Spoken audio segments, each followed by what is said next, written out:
Bienvenidos a la Liga del Código, un podcast de developers para developers. Este es el episodio número 24, en el cual tenemos a Randy Pérez, para hablar acerca de su experiencia como consultor en Pinterest. Comentamos un poco sobre su trayectoria, cómo comenzó a desarrollar software y por qué decidió tomarlo como carrera, y cómo fue su proceso durante las entrevistas de trabajo. Disfruten. El día de hoy vamos a tener una interesante conversación con Randy Pérez, que actualmente está trabajando para Pinterest. El día de hoy estamos Germán Popoter, Tomás Veras y Randy Pérez. ¿Cómo están ustedes, muchachos? Todo muy bien, chicos, ¿y ustedes? Súper bien. Chévere, chévere, todo bien. Cool, Randy. Entonces, háblanos un poco. ¿Qué estás haciendo tú actualmente?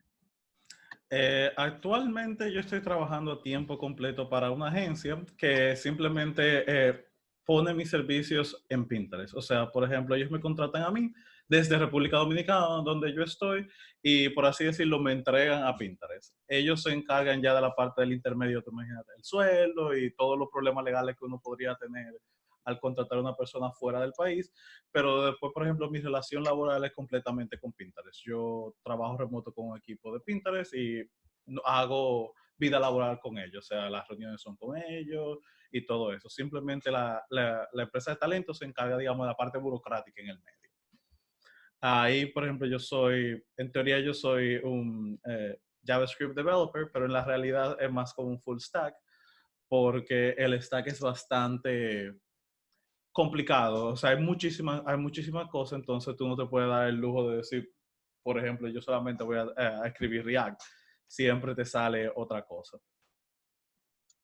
Una pregunta, Randy. ¿Cómo tú empezaste? ¿Cuál es tu historia desde que tú empezaste a programar hasta llegar a Pinterest? Bueno, al principio yo estudié básicamente ingeniería telemática, que es ingeniería en telecomunicaciones, como ustedes. Al principio, programar era la parte que menos me gustaba de la carrera. Y no es porque en verdad no es la parte principal de la carrera de nosotros, es telecomunicaciones. Yo siempre dije que programar era la peor parte, yo no quería saber, yo lo odiaba y yo simplemente estaba esperando el día que yo me graduara para no volver a tirar una línea de código. Ese era mi sueño.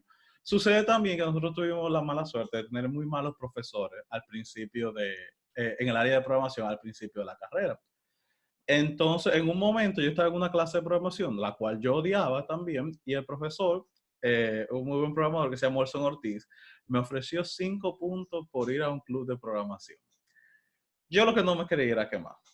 Yo de verdad quería pasar esa clase, yo no quería ir al club de programación, pero yo decidí, bueno, déjame yo buscar 5 puntos, déjame yo llegar al club y así aprovecho y apruebo la clase chisme más fácil. Tú fuiste con la pala a buscar esos 5 puntos. Yo fui a buscar 5 A puntos. recoger. Yo no fui a aprender a programar. Yo no fui a aprender a programar. Yo no fui por amor al arte. Yo simplemente quería 5 puntos. Porque yo no sabía si yo iba a poder aprobar la clase normalmente. Porque te digo que a mí no me gustaba. Yo era bastante malo.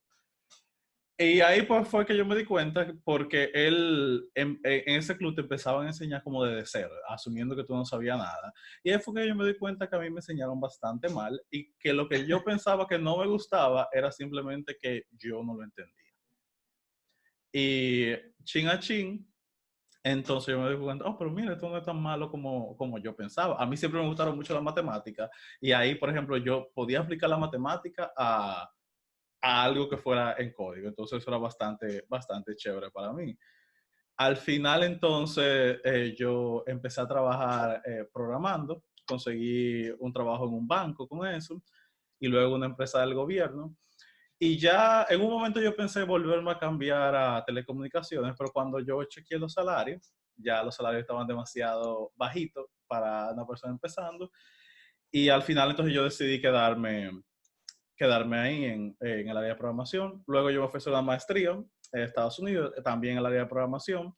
Trabajé allá cierto tiempo y ya luego entonces, desde que hice la maestría, he estado trabajando para empresas que son, vamos a decir, outsourcing, que tú tienes tu cliente y tú trabajas con el software de ellos. Y he estado haciendo eso ya los últimos 4 o 5 años. ¿De qué fue la maestría que hiciste? Fue Information Sciences, pero tenía el track o la especialización era en Data Analytics, análisis de datos o Machine Learning. ¿Y no te ha interesado trabajar en el área de Machine Learning? Sí, siempre me interesó, pero también, como yo siempre digo, yo soy un capitalista. Imagínate, cuando yo estaba en Estados Unidos, yo me gradué, yo salí a buscar trabajo y yo decía, sí, yo quiero trabajar en Machine Learning. Y me decía, mira, tú estás empezando, mira qué bien, mira $70,000 al año. Y después otra gente me decía, pero mira, ahí dice que tú tienes tantos años programando, ¿qué te parecen 100?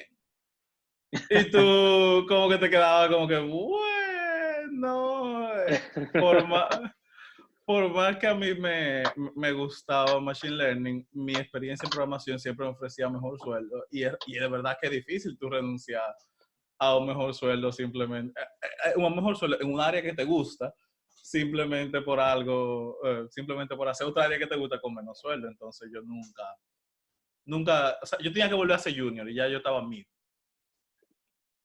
Y no ¿Cuál fue solo tu, eso, para un área que tú no tienes experiencia laboral, que no necesariamente sea que te guste mucho, sino que tú simplemente no Exactamente, la conoces, que te llama la atención. exacto. ¿Cuál fue tu primera experiencia programando?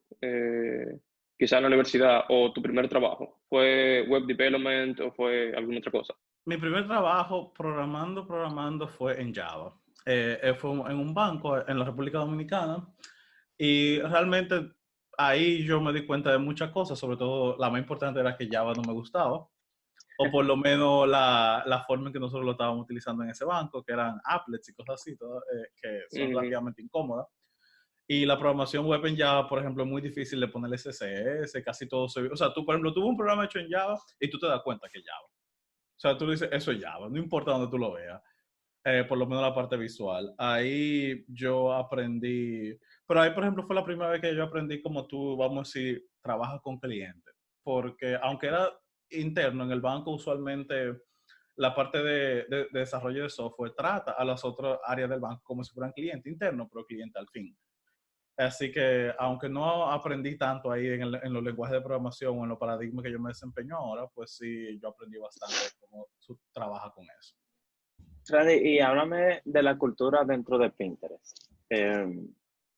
¿Tú sientes cómo fue el proceso de iniciar a trabajar con ellos? Y quiero decir, el proceso de reclutamiento de ellos fue incómodo, o de la empresa que te contrató, mejor dicho, fue difícil, fue En el, largo. en el proceso en como yo estoy, la empresa que me contrata sí te entrevista, pero Pinterest también te pasa su entrevista. El proceso fue, yo me atrevo a decirte que intermedio, no fue tan difícil, porque realmente ya con la entrevista de Pinterest, el algoritmo más difícil que ellos me pusieron a escribir fue un paréntesis matcher, que es como que Okay. tú tienes que saber cuando un paréntesis se abre, paréntesis, corchete o llaves se abren y se cierran. En mi opinión, eso es uno relativo, no es de que de lo más fácil, pero intermedio.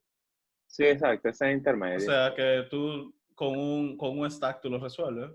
Eh, Exacto. o sea, que de verdad no fue nada del otro mundo. Y esa entrevista que te hicieron, no sé si tú sabes, pero quizá es exactamente la misma que le harían a una gente que vayan a contratar directamente Pinterest o es Una de diferente ellas, en tu una caso. de ellas, una de ellas, porque son varias, pero por ejemplo, al ellos tener una empresa en el medio, la empresa se supone que te hace las otras. Okay. Porque ellos tienen como 4 entrevistas, imagínate, la empresa me manda a mí con 3 hechas, me dicen como que a ustedes nada más le falta la última. Okay. Entonces, ese es básicamente el proceso. Eh, la empresa de outsourcing para la que tú trabajas, ellos, no, quizás no es el término correcto. La empresa de talento para la que tú trabajas, ellos trabajan similar como este tipo de empresas, así como TripleByte, cosas así, donde ellos te hacen entrevistas. O sea, ellos son los que filtran el personal y ya luego te pasan a la empresa como ya filtrado, como que Sí, sí, mira, sí, ese es el punto. Te pasan filtrado, pero filtrado, imagínate, como un 95%. ok, Es como que, por ejemplo, si ustedes hacen 4 entrevistas, nosotros le hacemos la primera 3, pero ustedes hacen la última. ok, Y, bueno. y ellos, y no, hasta donde yo tengo entendido, yo en ese momento yo vi como 3 clientes, ningún cliente simplemente tomó la palabra de ellos por buena y válida, sino que siempre te da la última entrevista. Y, Okay. por ejemplo, llegué a entrevistarme con otro cliente que la entrevista simplemente fue una conversación. Pero Pinterest fue como que mira código, mi hermano. Tú sabes que ahora yo hace como 6 meses pasé por un proceso de entrevistas Y yo me atrevo a decir que yo no sé si a medida que pasan los años, el proceso de entrevista ha ido cambiando, pero fue el momento en que yo me entrevisté con empresas, digamos, más grandes de las que había trabajado anteriormente. Y los procesos de entrevista, yo nunca sentí que hubo una pregunta fuerte de algoritmo. Y la única que quizá fue fuerte desde mi punto de vista, era como una pregunta como que iba evolucionando, digamos. O sea, era como que, hey, ¿cómo tú leerías este archivo CSV? Y luego, ¿cómo tú detectarías si hay duplicado? Y Eso es básicamente System Design que te estaban preguntando. similar a System Design, pero le iban agregando complejidad de computación, digamos. O sea, Ok. y ahora que, por ejemplo, era de recursos humanos y me preguntaban cómo tú detectarías el manager del empleado. Y luego cómo tú ahí detectarías si hay una referencia circular, donde un manager referencia a un empleado, y después empleado dedique manager del otro manager y así.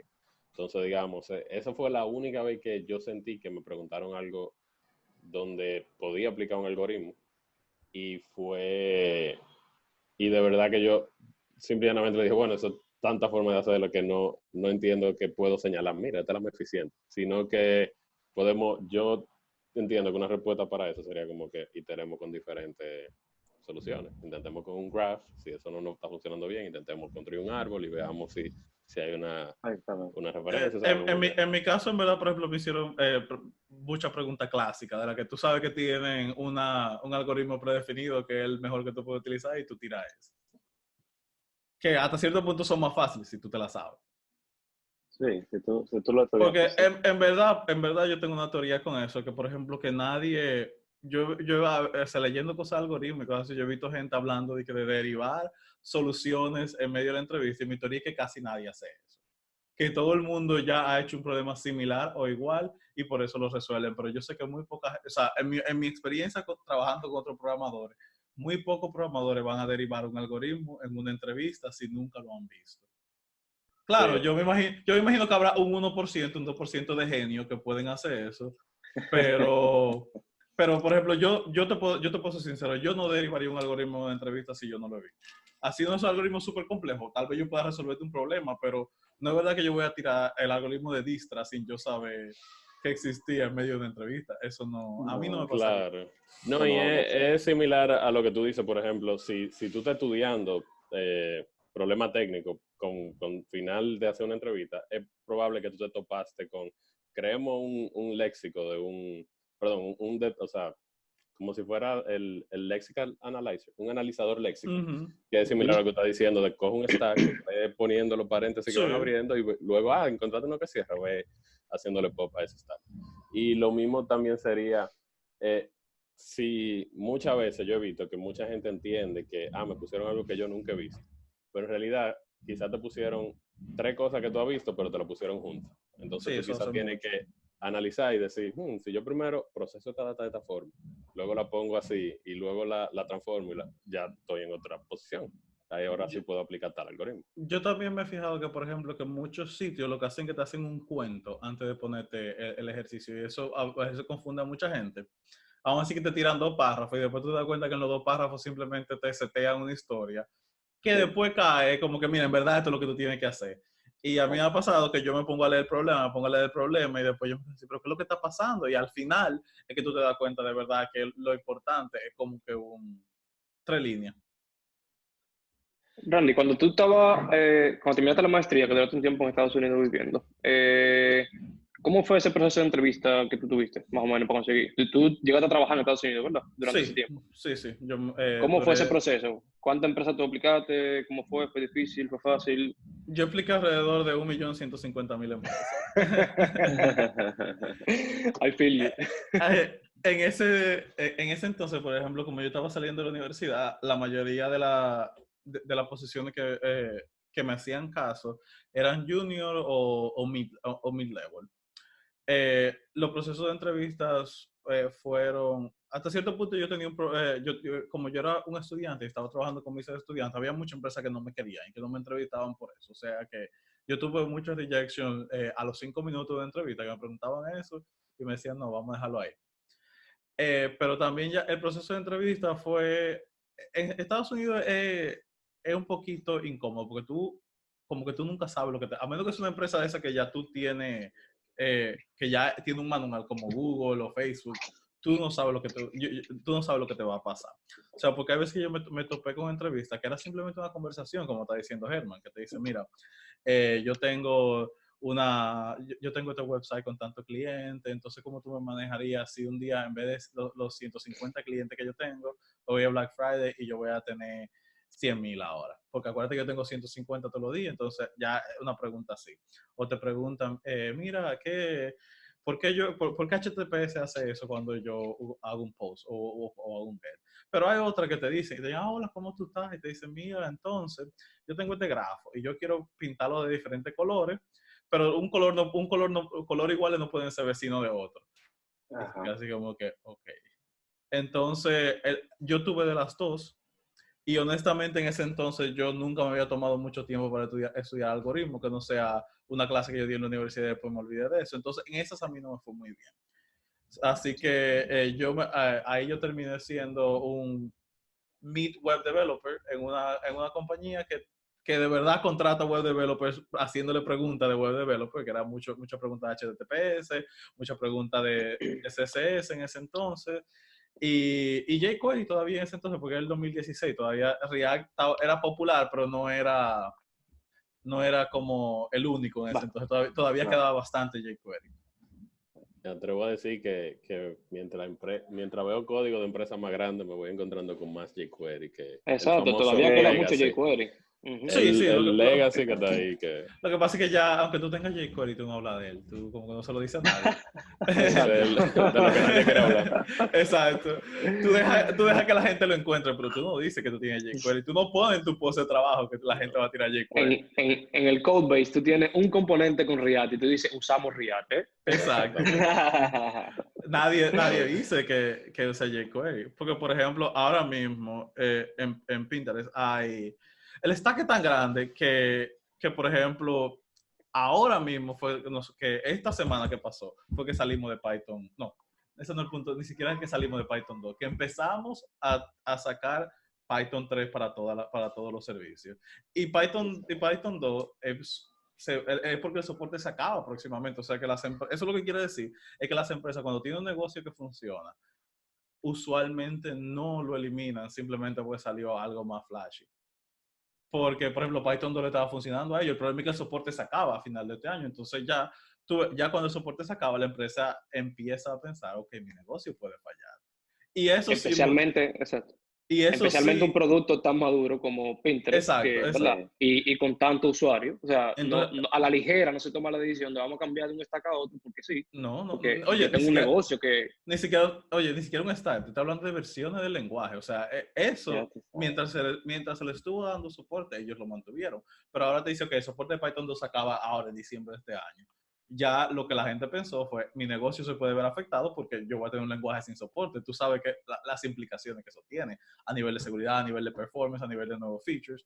Y ya entonces, por ejemplo, esta semana salió la primera parte del API en Python 3 y se supone que vamos a hacer rollout chin a chin para que de aquí al fin de año ya todo sea Python 3, pero las empresas no se mueven simplemente porque salió algo nuevo. Si están produciendo dinero, es muy difícil que tú logres convencer al management de que hay que cambiarlo.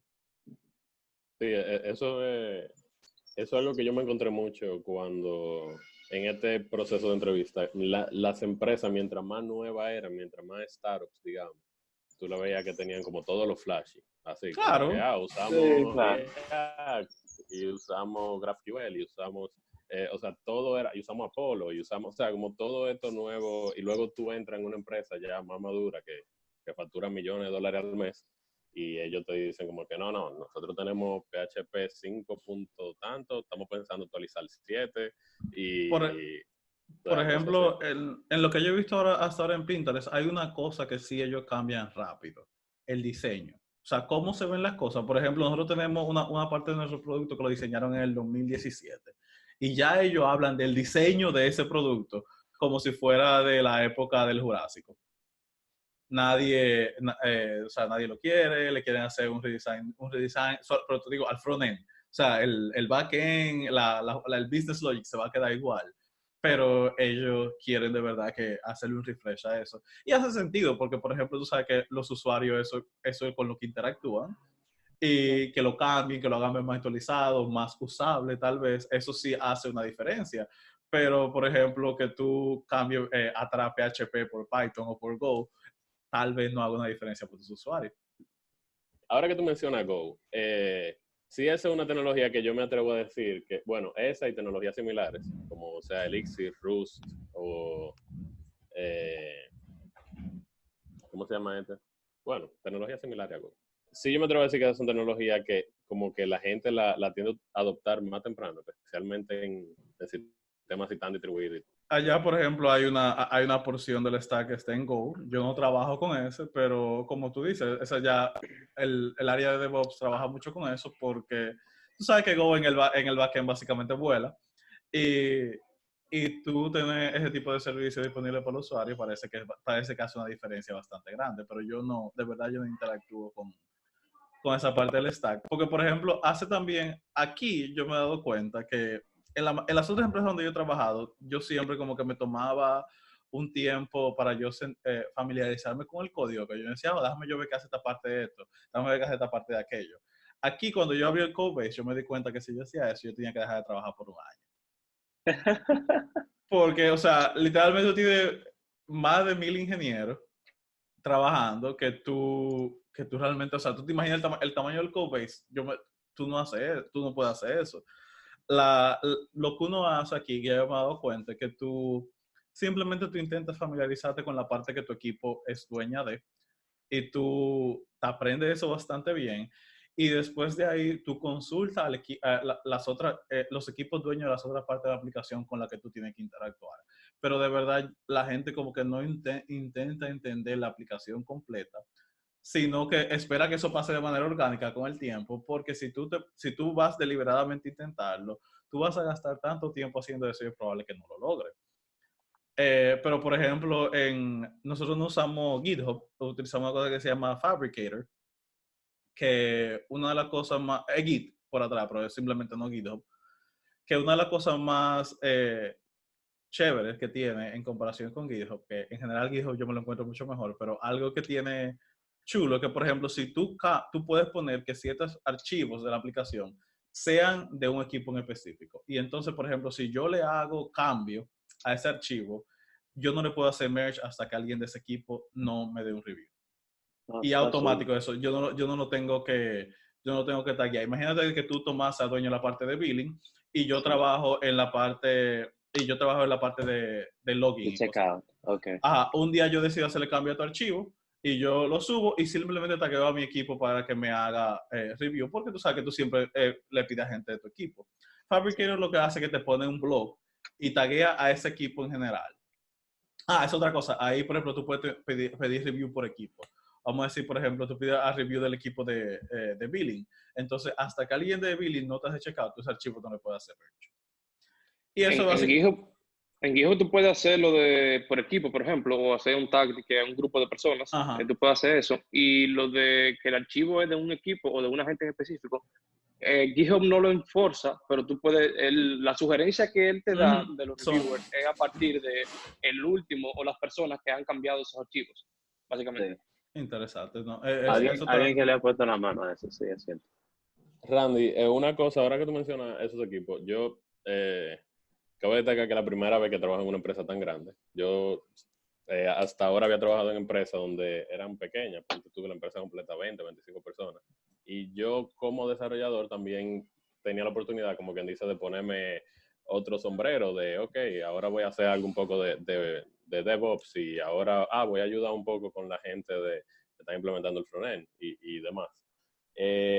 Aquí, en esta empresa que yo estoy, es muy similar a lo que tú mencionas, que no solo tú tienes una especialización del stack, tú también tienes una especialización del área, del componente, o sea, es como que súper específico. No, este es el equipo que trabaja en Teams y solo implementa el concepto de equipos en la plataforma. Este es el equipo que hace... feel you. Entonces, sí, yo por eso que lo traigo a colación. ¿Cómo tú te has encontrado ese cambio? ¿Qué hasta ahora tú ves cosas chéveres, cosas no tan chéveres? Por ejemplo, Esa era mi siguiente pregunta. ¿Qué equipo tú perteneces? ¿Cuáles son las áreas de la plataforma que tú tocas? yo estoy ahora mismo específicamente en el equipo de Ads Engineering, ingeniería de anuncios. Específicamente entre ese equipo que se subdivide como en 10, yo estoy en uno que se llama SBM Product, que eso es Small and Medium Business, pequeñas y medianas empresas. Entonces, y específicamente dentro de ese grupo, yo estoy en la parte de React Native.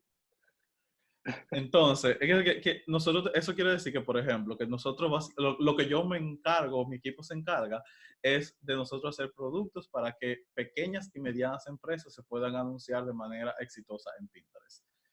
Y créeme que nos enfocamos exclusivamente en esas empresas. ¿Por qué? Porque si, por ejemplo, si alguien pasa de la vara que ellos consideran que es pequeño o mediano, caen en otro equipo que se llama Growth, o sea, crecimiento, que ese equipo básicamente se encarga como de hacerle coaching para que esa persona crezca. Y después de ahí entonces pasa a otro equipo, que son las personas que se encargan de anunciantes, de anunciantes grandes. Y sí, eso es súper específico, porque cada quien tiene su producto. Y tú estarás pensando ahora mismo, que fue lo mismo que me pasó a mí, pero anuncios no son anuncios. No importa el tamaño que tú seas. Y la verdad es que no. Porque lo que cambia entre un anunciante pequeño y un anunciante grande es lo sofisticado que uno u otro es. Entiéndase, por ejemplo, imagínate tú, Winner, empieza un negocio hoy. Imagínate que tú vayas a poner un anuncio en Pinterest y yo te empiezo a preguntar de un reguero de métricas de mercadeo o de preguntas específicas de mercadeo que tú no entiendes. ¿Tú sabes lo que va a hacer Winner? Se va a ir. Entonces, por ejemplo, si tú, por ejemplo, vas al producto que nosotros tenemos ahora, montar un anuncio, simplemente las preguntas son como a qué intereses tú quieres que vaya. O sea, personas que le gusten los perros, personas que le gusten los autos. A qué localidad, Estados Unidos, Suecia, México, donde tú quieres que vaya. ¿Qué edad? 18 a 25 y cosas así.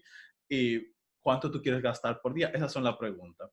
Ya después, cuando tú pasas a un anunciante grande, tú sabes que Winner, el dueño de su negocio, no está poniendo los anuncios él. Winner es un negocio grandote. Winner contrata una empresa de mercadeo y esa empresa de mercadeo maneja un conjunto de métricas y un conjunto de, vamos a decir, de lenguaje específico de esa área que nosotros como, digamos así, dueños de negocio, programadores, no manejamos, y por eso que las herramientas son completamente diferentes. Y por eso vuelvo al punto que dice Germán, uno está en un nicho bastante específico que solamente una empresa tan grande se puede dar el lujo de tener. ¿Qué tiempo tú tienes trabajando directamente con Pinterest? Ya vamos un poquito más de un mes. Ok. ¿Cuándo fue la primera vez que uno de tus cambios llegó a producción? La segunda semana, realmente, a mí realmente me pusieron bastante rápido a trabajar con cosas que eran directamente a producción. Por ejemplo, lo primero que a mí me pusieron fue manejar la accesibilidad del producto de nosotros. Específicamente la accesibilidad de las letras. Porque hay gente que usa el teléfono con la letra grandota. Por ejemplo, mi mamá. Cuando tú hacías eso, el teléfono, el producto no escalaba bien y la accesibilidad realmente es bastante importante. Entonces yo duré ahí alrededor de 1 o 2 semanas simplemente asegurándome de que cada parte del producto de nosotros creciera bien. Y ahí también, por ejemplo, yo aprendí mucho porque yo me di cuenta que, por ejemplo, trabajando con los ingenieros de allá, que la mayoría vienen de un background, o sea, puramente en empresas estilo Facebook, Twitter y cosas así, que la gran diferencia, o sea, a veces uno cree que, por ejemplo, que técnicamente la diferencia entre esas personas que están en San Francisco y nosotros que estamos en el resto del mundo es del cielo a la tierra. Y yo me di cuenta que, por ejemplo, que la diferencia técnica no es tanta, pero sí ellos tienen un enfoque tal vez un poquito diferente a lo que tenemos nosotros en ciertas cosas. Porque, por ejemplo, los reviews que a mí me daban eran básicamente personas diciéndome como que, mira, si tú haces eso aquí, el flow, el look and feel de la aplicación cambia drásticamente cuando un usuario se mueve de un sitio a otro. Como que, por ejemplo, mira, aquí el header de la aplicación medía 56 píxeles, por poner un número, y aquí tú lo tienes y mide 60. Y es como que ellos se fijan en esos pequeños detalles, que dice como que la experiencia tiene que ser constante a lo largo de todo el uso del producto, que yo no estaba como tomando en cuenta. ¿Y eso por qué? Porque yo me estaba concentrando en la parte del producto que yo manejo. Ellos intentan como que ver el flow entero que un usuario pasaría y quieren que se mantenga constante. Y para mí esa es como que la gran diferencia que yo he encontrado, que ellos toman mucho en cuenta, es como que la experiencia del usuario debe ser lo más similar posible durante toda la aplicación y eso es realmente bastante chévere. Quizá también eso tiene mucho que ver con respecto a que esos ingenieros con los que están trabajando tienen cierta experiencia con respecto al producto con el cual están Sí, trabajando. Entonces, eso, ya ese tipo de cosas lo han visto anteriormente y es como que, ok, ya yo estoy eso, acostumbrado a que eso también nosotros ayuda. tenemos que asegurarnos que la experiencia del usuario sea la misma across, o sea, con todos los productos que tenemos Sí. y Me imagino que eso también hace mucha diferencia. La experiencia no se improvisa, como decimos exacto, exacto. en República Dominicana. Carlos, yo quisiera volver un poquito atrás al proceso de entrevistas y mi pregunta es con respecto a, tú que tienes cierta experiencia ya entrevistándote directamente con las empresas y también utilizando empresas que son como que tienen talentos y lo ponen a trabajar para otras empresas, ¿tú le recomendarías a alguien ser un contractor como tú o qué tú crees que sería más conveniente? O sea, ¿cuáles son los beneficios o desventajas entre una y otra desde tu punto de vista? Eh, eh, ahí depende, porque por ejemplo, algunas empresas manejan los contratistas totalmente diferentes. Por ejemplo, yo llegué a trabajar en una que tú tenías más de un cliente al mismo tiempo y te lo iban rotando bastante rápido. Eso literalmente se llama una agencia en Estados Unidos. Entonces, ahí eso tiene algo chévere. Es como que, por ejemplo, tú estás empezando proyectos constantemente y tú no te acostumbras a algo. O sea, siempre tú estás haciendo algo nuevo, tú siempre estás apoyando aquí, estás apoyando allá y tú aprendes mucho. O sea, porque los clientes quieren manejar algunos clientes manejan algo de manera completamente diferente a otro y tú en un día tú puedes llegar a trabajar con 2 o 3 clientes, en un solo día, que el stack puede ser diferente o la forma de la aplicación puede ser diferente, o sea que tú aprendes mucho, pero eso también, como tú te imaginabas, también tiene su problema porque tú nunca adquieres la experiencia detallada en un producto que te permita agregarle el valor que viene con la experiencia. Y hay otras empresas que sí, como en la que yo estoy ahora, que simplemente te entregan a un cliente y tú trabajas con ellos por X cantidad de tiempo. O sea que ser contratista, yo me imagino que es bueno dependiendo de la empresa donde tú estés, porque no en todos los sitios es igual. Ahora, si a ti te interesa como que, por ejemplo, estar tranquilo en un producto y adquirir como que mucho conocimiento en un stack específico, no, porque te podrían mover. Y eso podría afectar lo que tú, por ejemplo, si tú quieres solamente tirar JavaScript y un día una empresa esa que yo te digo que tiene varios clientes te mueve para PHP, te dice, eso es lo que hay. Y tú tienes que tirar PHP. Y no que sea que PHP sea malo, sino que tú no quieras hacer eso. Como que, por ejemplo, yo antes era un programador en C Sharp. Yo ahora mismo no trabajo en C Sharp. Y no porque C Sharp tenga nada malo, sino porque yo decidí que yo tengo que sacar un poquito de cosas de lo que con lo que yo me mantengo al día. Por ejemplo, yo me mantengo al día en Python, me mantengo al día en JavaScript. Ya intentar mantenerme al día en 2, 3, 4 lenguajes más me resulta a mí demasiado difícil. Entonces, no, C Sharp ya yo lo voy a poner a un lado y no por nada malo, sino por eso. Entonces, pero te digo, una empresa que tenga muchos clientes te puede mover a algo que no sea necesariamente lo que tú quieres hacer. Entonces, ese es como el problema que yo le encontraría a ser un contratista. Y con respecto a los beneficios como salario y otras cosas, ¿qué diferencias En, tú entiendes que hay entre ser un contractor o ser empleado de la empresa? en caso usualmente las empresas que te contratan dan su propio beneficio, o sea que tú no tendrías, si te conviene, tú no tendrías mucho problema con eso. Pero hay algunas que sí que no te dan ningún tipo de beneficio, solamente el salario.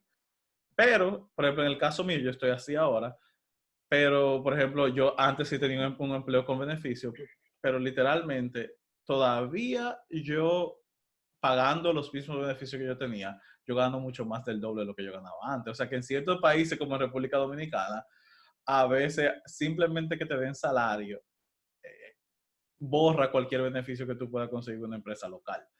Entonces, imagínate, yo sé que ya, por ejemplo, alguien que está en Estados Unidos o en Europa, esas condiciones no aplican, pero mucha gente en Latinoamérica, sí simplemente un salario alto le borra la necesidad de buscar beneficios locales, porque, por ejemplo, un seguro médico en República Dominicana al mes, que yo lo acabo de sacar, puede ser el equivalente a 25 o $30.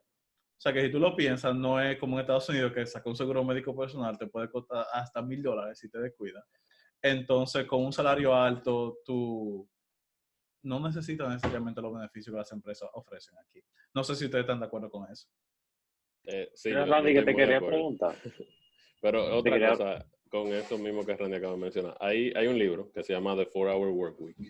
No sé si lo han escuchado alguna vez, pero la premisa del libro se trata de eso, como vende en un sitio donde tú ganes en una moneda fuerte y vive en un sitio donde tú vivas con una moneda débil. Y tú puedes trabajar muy poco y vivir como un rey. Entonces, toma, dale, ¿qué te iba a preguntar? Te quería preguntar, Randy, respecto a ser empleado como contratista. ¿Tú has notado alguna percepción, algún bias, alguna actitud en gente de tu equipo sobre las personas como contratista? Porque, por Sí, ejemplo, sí. en algún sitio yo he visto que le dan como que más importancia a lo que dice el equipo que está contratado directamente de la empresa a lo que dice el contratista. El contratista es como un tercero que está aquí para pintar la pared, más Yo o te menos. entiendo, sí. Yo he vivido experiencias similares, pero no, por ejemplo, ahora. Bueno, para hacerte lo corto, o sea, Pinterest los maneja de una manera totalmente diferente. O sea, Pinterest tú llegas, te da un canal de empleado, te da un email de empleado, y inclusive mucha gente no sabe que tú eres un contratista. Porque Oh, ellos como que no entienden que eso no es importante para lo que tú vas a hacer. O sea, tu jefe, tal vez 2 o 3 de tu equipo saben, pero en general la mayoría de la gente no sabe que tú eres un contratista, ni te lo preguntan, ni a nadie le importa. Porque tú tienes un correo y un canal de empleados, o sea, nadie se va a sentarte a hacer ese tipo de preguntas, pero sí, en roles anteriores me tocó personas que sí, que veían a los contratistas simplemente como un recurso barato y fácil de utilizar que estaba ahí para tirar código porque tú podías hacer lo que tú quisieras con ellos. Eso es usualmente se ve en empresas que tienen management débiles. ¿Por qué? Porque las empresas que tienen un management un poquito más fuerte no permiten, porque usualmente eso pasa, o sea, eso lo hacen los otros ingenieros, no permite que ingenieros, por más buenos que sean, traten a otra persona que interactúa con la compañía de una manera que no sea como ellos definen que debe ser. Pero sí, eso le puede pasar a cualquier contratista y eso usualmente quiere decir que tu cliente es una empresa con un management bastante débil. Las empresas contratistas grandes, ya que tienen experiencia y que tienen, vamos a decir, que tienen una una cartera de clientes grande, usualmente no permiten ese tipo de cosas porque es como que si tú quieres trabajar con nosotros, a nuestros empleados tú lo tratas de tal forma y si no, nosotros nos vamos. O sea, en resumen, al contratista que le pasa eso es una gran señal de que o número uno, tu empresa va a salir a defenderte o número dos, tú tienes que estar buscando tu trabajo porque tú no estás en un buen sitio.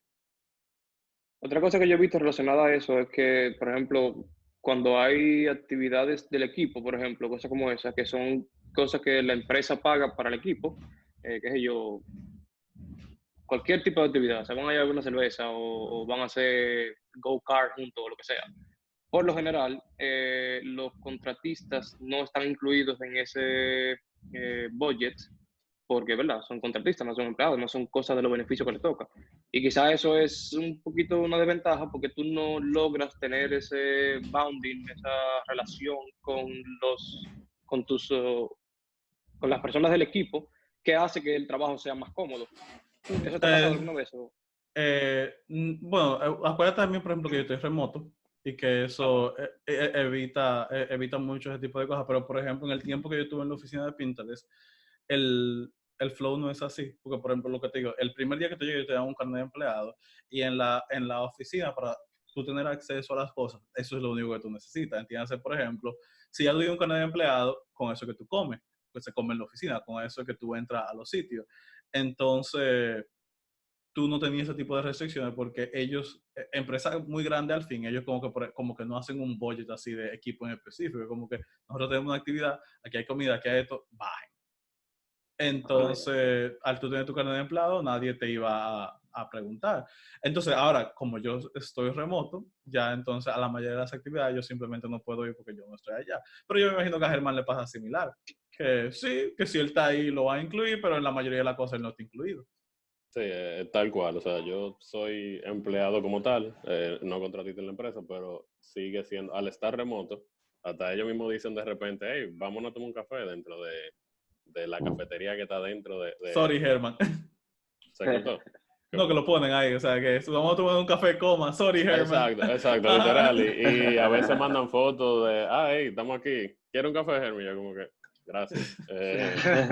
Pero el lado chévere, o sea, es que todo tiene que tener un balance, ¿verdad? Y algo chévere que por lo menos tiene donde yo trabajo es que ellos regularmente a los empleados remotos los vuelan por una semana, todo pago porque es la empresa que te está volando y tú llegas a trabajar con tu equipo directamente, tú disfrutas de las instalaciones, del restaurante, te comes tu desayuno, tu comida, tu cena. Y ahora que menciono eso, Randy, háblanos del desayuno, comida y cena.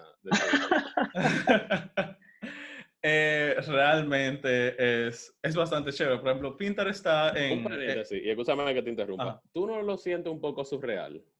Sí, sí, Como, sí. porque llega un momento que tú dices como que esto de verdad, esto es como una burbuja que va. Porque por lo menos eso me pasa cuando yo voy a Dropbox. O sea, yo entro, luego veo como que todo lo que tengo acceso y yo digo, esto no es verdad. O sea, Me están engañando. por ejemplo, o sea, Pinterest está en una parte de San Francisco que se llama Soma. Ellos tienen, por ejemplo, lo que ellos dicen de que un campus urbano, que es una forma bonita de decir mucho edificio grande cerca, pero no juntos. Pero están toditos como, digamos, a 5 minutos caminando. Por ejemplo, hay uno que se llama, los dos más grandes se llaman 601 y 505, que son los números del edificio. Yo estaba, por ejemplo, en 601 y ahí tú llegabas y como dice Germán, lo primero que tú encontrabas el primer piso es, digamos, una cafetería con bar, con máquina de café, con snacks, con lo que tú te puedes imaginar. Entonces, por Sí, ejemplo... y para pintar una idea, imagínate un Starbucks o un Café Santo Domingo o algo así, que tiene sus baristas y su gente, que por lo menos en Dropbox es así, y es un poco impresionante, como que esto es una oficina o entré a una plaza comercial. Exacto. Entonces, por ejemplo, el desayuno siempre había alrededor de 2 opciones. Una normal y otra más vegetariana. Siempre había un bar de ensalada. Siempre había, vamos a decir, como que carne fría. Siempre había ese tipo de cosas. Pero, por ejemplo, era tan chévere que si a ti no te gustaba el menú de un edificio, el menú del edificio de la era completamente diferente. Ellos no repetían el menú. O sea, tú decías como que, mira, aquí hoy hay camarones. Ay, yo no estoy en camarones. Pero allá hay langosta. Espérate. Y tú caminabas 5 minutos y ya era un menú completamente diferente. Y, o sea, eso, inclusive la máquina de agua, te dan agua como en 10 sabores. O sea, yo me quedé. O sea, la primera vez que yo la vi, yo dije, ajá. Entonces también te dan agua en diferentes sabores, agua con soda, si tú quieres. En fin, que como dice Germán, tú tienes acceso a tantas cosas que tú inclusive no sabes qué hacer. Por ejemplo, la máquina de café. A mí no me gustaba el café que me estaba dando la máquina. Porque los norteamericanos tienen a beber café a mucho y que no es muy fuerte. A mí no me gusta el café así, a mí me gusta el café poco y fuerte. Y yo me estaba quejando de eso y mis compañeros me salen, pero tú no estás al lado, las 3 máquinas de expreso que hay. Y yo, ¿cómo así? Y ellos, sí, mira, tú como que te doble un chin y ahí hay 3 máquinas de expreso que tú te sientas este tu expreso. Y yo así como que, pero es que hay de todo. O sea, las personas tienen ahí todo lo necesario para que no salgan de la oficina. Y ahí es que te lo engancho. Randy, una pregunta. Tú que visitaste las instalaciones, a tu percepción, qué tanta diversidad hay entre la nacionalidad de los empleados de allá? A tu percepción, lo que tú pudiste ver. No hay tanta. Por ejemplo, sí, la gran diversidad que yo me encontré con Pinterest que yo no me esperaba es la cantidad de mujeres. Eso sí, hay una buena cantidad de mujeres en comparación con tal vez las otras empresas de tecnología. Pero después, si tú dices sobre las nacionalidades, no hay tantas. La mayoría son norteamericanos o de algún sitio de Asia. Hay muchos asiáticos. Pero, por ejemplo, latinos no hay tanto y cosas así. Entonces, eso es como la parte que más hay. Gente norteamericana y gente de Asia. Pero yo me imagino que eso es común en las empresas de tecnología. Sí. Pero por lo menos yo no... Pregunto porque donde yo voy a entrar ahora hay como 80 y pico de nacionalidades diferentes. Yo sé que Europa es un poquito más diverso que la mayoría de Sí, la mayoría de los sitios tan en Norteamérica. árabe, africano y No, o Europa. sea, por ejemplo, yo no me sé la cantidad de nacionalidades, pero si tú empiezas, probablemente si tú empiezas a contar la cantidad de nacionalidades entre 5.000 gente que son, hay uno de cada sitio. Sí, bueno. Y ahorita vamos a tener 150 nacionalidades, pero eso no quiere decir que hay una diversidad, como que tú, desde que salga, tú, oh, mira, cuánto latino, cuántas personas negras y cosas así. O sea, como que no hay, tú notas mucho asiático y mucho norteamericano. Esa es la realidad. Y no solamente de allá, así es más o menos San Francisco. Por ejemplo, en mi equipo, sacando el manager de los ingenieros, yo soy el único que no es de ascendencia asiática. El día. Okay. Hay algunos de ellos que sí, que no nacieron necesariamente en Asia, pero son de padre asiático, de ascendencia asiática. O sea, yo soy el único que no... Yo soy el único morenito. Y los acentos, ¿no te dieron dificultad a entenderlo Lo que al pasa es que, principio? lo que pasa es que como yo estudié en Estados Unidos, tú te acostumbras mucho, porque también en mis clases, la mayoría de mis compañeros eran de la India. Cuando yo llegué, yo no entendía lo que ellos decían. Ese acento a mí me daba bastante problema. Pero ya a los 6 meses ya tú te acostumbras tanto que ya es como cualquier otro inglés. Landy, y una pregunta para ir cerrando. ¿Qué recomendación tú le darías a una persona que quisiera trabajar en Pinterest? Eso es similar a lo que tú harías, por ejemplo, cualquier otra empresa relativamente grande, pero viéndolo desde el punto de vista ya de personas que están en la situación similar a nosotros, que estamos en Latinoamérica. Por ejemplo, esas empresas grandes sí siempre te va a poner la barrera de los algoritmos. Tú siempre te vas a topar con ellos. Nosotros no le damos mucha importancia a eso en nuestros estudios porque no se usa mucho en la universidad. Eso es lo primero, que realmente yo no estoy de acuerdo en que las empresas hagan eso, pero no, es un tema demasiado largo. Pero sí, eso es básicamente un requerimiento que ese tipo de empresas te van a pasar en algún momento.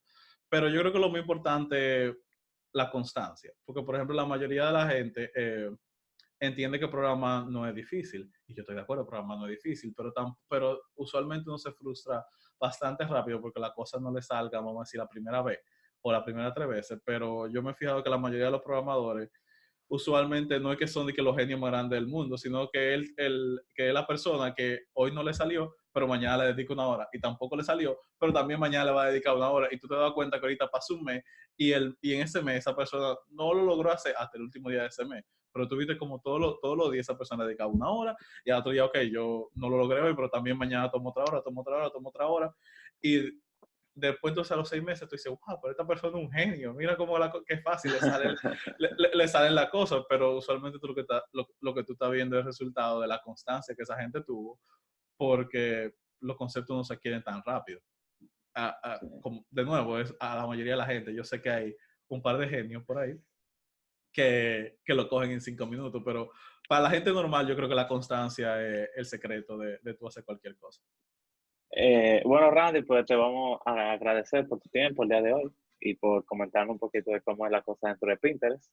A los demás oyentes del podcast, si tienen algún tema que les gustaría que tratemos, déjenoslo escrito en los comentarios, escríbanos por Twitter también. Y nada, nos vemos en una próxima edición, hasta la próxima semana. Esto ha sido todo por hoy, esperamos que les haya gustado y les sea de ayuda. No olviden darnos su feedback en la plataforma que están utilizando para escucharnos. De igual manera, dejen en los comentarios o por nuestra cuenta de Twitter cualquier pregunta o tema que quieran que tratemos en un próximo episodio. Hasta la próxima semana.